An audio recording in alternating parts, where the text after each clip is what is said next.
Namaste students, Hamisha Kushro Bhatia. I am JVN Dr. Minakshi, Assistant Professor in Department of Shalakya Tantra, Faculty of Ayurvedic Science, Jyoti Vidyapeeth Women's University. तो आज का हमारा topic है secondary headache. इससे पहले हम discuss कर चुके हैं प्राइमरी हेडेक। ठीक है, तो secondary headache, some of them are not harmful such as cervicogenic pain arising from the neck muscles. तो सेकेंडरी हेडेक हमने डिस्कस किया था कि वो किसी अंडरलाइंग डिसीज की वजह से होते हैं और वो हार्मफुल हो भी सकते हैं और नहीं भी हो सकते, depends on the red flags. ठीक है, वो साइंस, कुछ पर्टिकुलर साइंस आपको अगर मिलते हैं that means it is dangerous, अगर वो नहीं है तो मीन्स इट इज हार्मलेस। तो इसमें से कुछ ऐसे हेडेक होते हैं जो हार्मफुल नहीं होते हैं, उनको बोलते हैं सर्वाइकोजेनिक हेडेक।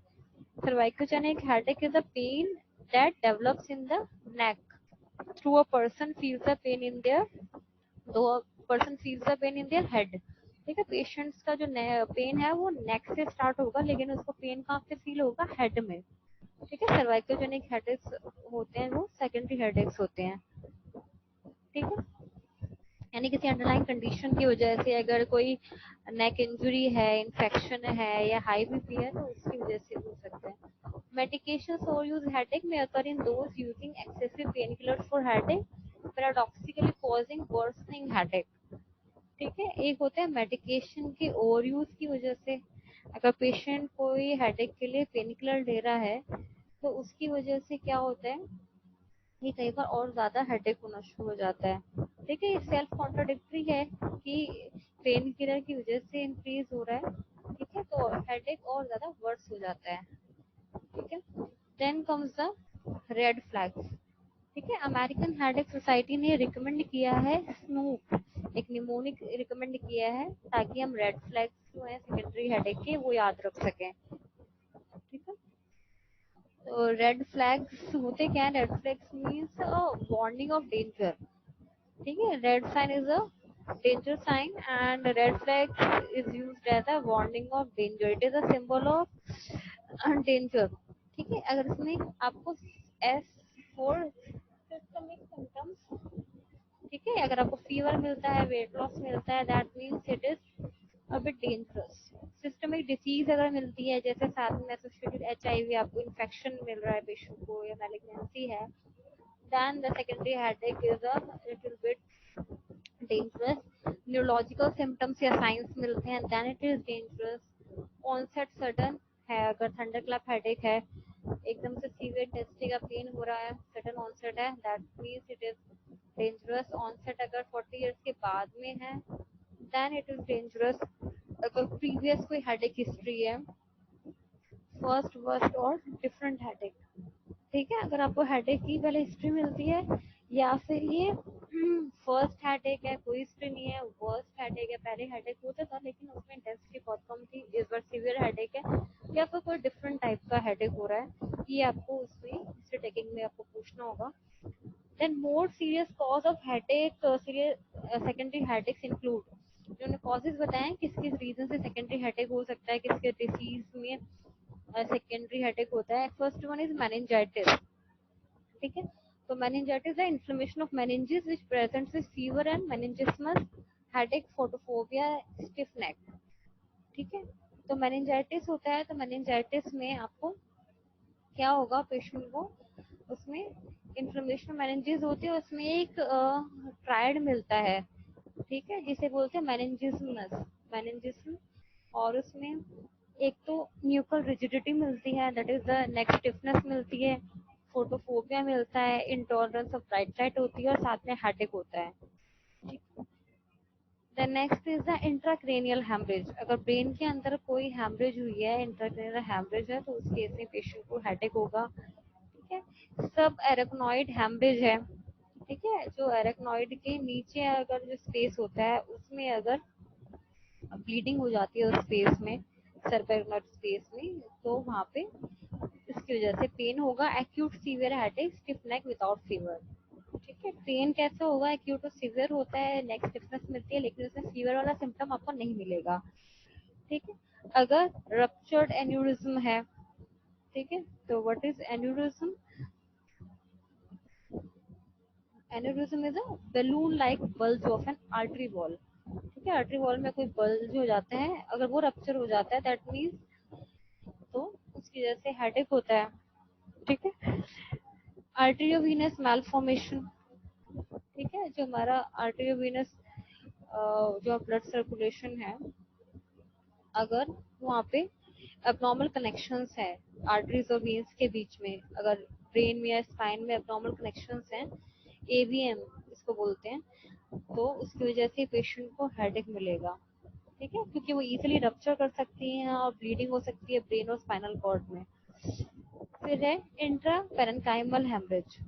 ठीक है, इंट्रापेरेन्काइमल अगर हेमरेज मिलता है तो उसकी वजह से भी पेशेंट को हेडेक होगा, लेकिन खाली हेडेक का ही सिम्टम मिलता है आईपीएच में। ठीक है, IPH is the form of intracerebral bleeding in which there bleeding with in the brain parenchyma.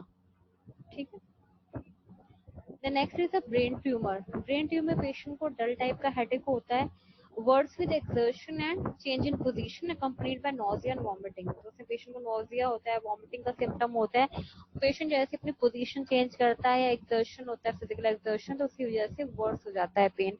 Often the person will have nausea and vomiting for weeks before the headache starts. उसमें देखा गया है जो nausea और vomiting वाले symptoms होते हैं वो हेडेक शुरू होने से कुछ हफ्ते पहले ही शुरू हो जाते हैं। Temporal arthritis is the inflammatory disease of arteries commonly in the elderly with fever, throbbing headache, weight loss, jaw claudication, tender vessels by the temples, polymyalgia rheumatica। ठीक है, तो टेम्पोरल आर्टरीज जो होती हैं उनका अगर इन्फ्लेमेशन हो जाता है that is called the temporal arthritis. ठीक है, यानी inflammation the blood vessels in and around the scalp. ठीक है, तो उसमें एल्डरली केस में मिलता है, मेनली फीवर मिलता है पेशेंट को, थ्रॉबिंग टाइप का हेडेक मिलता है, और जॉ क्लॉडिकेशन मिलेगा। जॉ क्लॉडिकेशन मीन्स उसमें जॉ आपका उसमें थोड़ा स्टिफ हो जाएगा। ठीक है, डिस्कम्फर्ट होगा जॉ मसल्स का। ठीक है, जब patient from food like meat या चिंगम वो चूज करता है तो पेशेंट को फटीग होगी, डिस्कम्फर्ट होता है। ठीक है, अगर कभी जॉ क्लॉडिकेशन मिलता है it is a productive of temporal arthritis. ठीक है, और जो हमारी ब्लड वेसल्स हैं, टेम्पोरल ब्लड वेसल्स हैं, वो कैसी हो जाएंगी, टेंडर हो जाती हैं।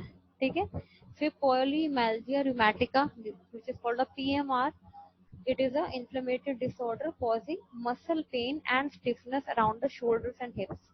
ठीक है, हिप्स और शोल्डर्स के अराउंड जो मसल्स हैं वो में पेन होता है और स्टिफनेस होती है, ये टाइप का इन्फ्लेमेटरी डिसऑर्डर होता है, वो आपको टेम्पोरल आर्थराइटिस से मिलता है। फिर नेक्स्ट है एक्यूट क्लोज एंगल ग्लूकोमा। ठीक है, glaucoma cause due to the increased pressure in the eyeball। जब इंट्राओकुलर प्रेशर बढ़ जाता है तो उसकी वजह से ग्लूकोमा होता है। Headache that starts with eye pain, blurry vision associated with nausea and vomiting. तो पेशेंट को आई से पेन स्टार्ट होगा और ब्लड विजन होगी और नोजिया वॉमिटिंग मिलते हैं। फिजिकल एग्जामिनेशन जब हम करेंगे तो पेशेंट की रेड आई होगी और फिक्स मिड डायलेटेड पिपल होता है। ठीक है, तो पिपल होगी वो फिक्स्ड होगी और जो डायलिटेशन प्रॉपर होना चाहिए वो मिड डायलेटेड होता है, प्रॉपरली डायलिटेशन नहीं होता है। ठीक है, तो एंगल क्लोजर ग्लूकोमा में ये सारी चीजें मिलेंगी। और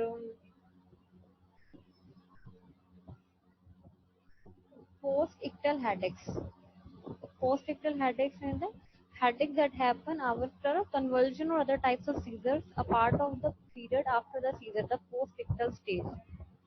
ठीक है, तो पेशेंट का कोई कन्वर्जन आए या सीजर हुए उसके बाद में जो हेडेक होता है that is called a post ictal headache. क्योंकि ये सीजर के पीरियड के बाद हो रहा है उस पीरियड को बोलते हैं, सीजर के बाद वाला पीरियड पोस्ट इक्टल स्टेट, इसलिए इस हेडेक को बोलते हैं पोस्ट इक्टल हेडेक।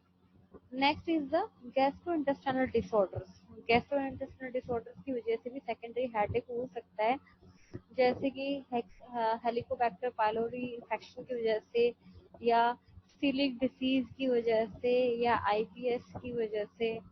ठीक है, या फिर गैस्ट्रोपैरासिस की वजह से हो सकता है। Gastroparesis is a condition that affects the stomach muscles and prevents proper stomach emptying. या हेपेटोबिलियरी डिसऑर्डर्स की वजह से भी सेकेंडरी इन्फेक्शन सेकेंडरी हेडेक हो सकता है. Then comes the treatment of secondary headache. It involves the treating the underlying cause. सबसे पहले underlying cause जिस disease की वजह से वो headache है उसको आपको treat करना है. For example, a person with meningitis will require antibiotics. अगर meningitis की वजह से inflammation meninges की वजह से अगर patient को secondary headache है तो उस case में आपको antibiotics उसको देनी है. A person with a brain tumor may require surgery, chemotherapy or brain radiation. ठीक है, अगर किसी ट्यूमर की वजह से उसको हेडेक हो रहा है तो आपको उसमें उसकी प्रॉपर सर्जरी करनी है या कीमोथेरेपी या रेडिएशन थेरेपी करनी है. ठीक है, तो here completes our topic headache. Thank you so much. This session is powered by Digital Version 2.0, Jyoti Vidyapeeth Women's University. I hope you are satisfied with my digital session. If you have any query, please mention in the comment box. I will resolve it soon. Thank you so much. Namaste, Hamisha Kushra Bitia. I am JV and Dr. Meenakshi, Assistant Professor in Department of Shalakya Tantra, Faculty of Ayurvedic Science, Jyoti Vidyapeeth Women's University. आज का हमारा topic है glossitis. As you can see the image, it is related to the tongue. Glossitis is a condition in which the tongue is swollen and changes color. The finger-like projections on the surface of the tongue, which are known as the papillae, are lost, causing the tongue to appear smooth. Then the definition of glossitis. Glossitis refers to the inflammation of the tongue.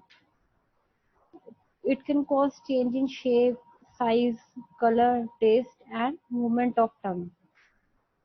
Then comes the type of glossitis. According to their severity, it's divided into two types: acute glossitis and chronic glossitis. Acute glossitis is characterized by swollen papillae, as you can see in the image, and in the chronic glossitis, there is a chronic inflammation not of the substance of the tongue but of the mucus covering of that organ. The other types are, as you can see this image, there is a normal tongue, then there is second image of ulcerative glossitis, and third is phlegmonous glossitis or herpes glossitis. Then next is candida glossitis, mycotic glossitis.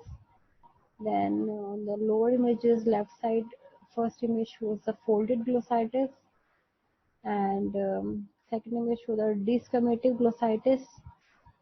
Then next, atrophic glossitis. Then median rhomboid glossitis. Then comes the causes of glossitis. There are primary causes and the secondary causes. The primary causes are bacterial or viral infection, mechanical irritation from dentures, tobacco, hot food, alcohol, burns, allergy to toothpaste, mouthwash. The secondary causes of glossitis are iron deficiency anemia, pernicious anemia, vitamin B deficiency, syphilis, ulcer, HIV, TB. Then comes the symptoms of glossitis. The symptoms are tongue swelling, difficulty in talking, swallowing, taste, chewing. Other symptoms of glossitis are pain, fatigue, weight loss, sore throat. Then comes the diagnosis part. To diagnose glossitis, we should take the proper history of the patient, then examination of the oral cavity, then next blood test should be done, and last is the oral swab. Then comes the treatment part, the treatment of glossitis. Good oral hygiene is essential.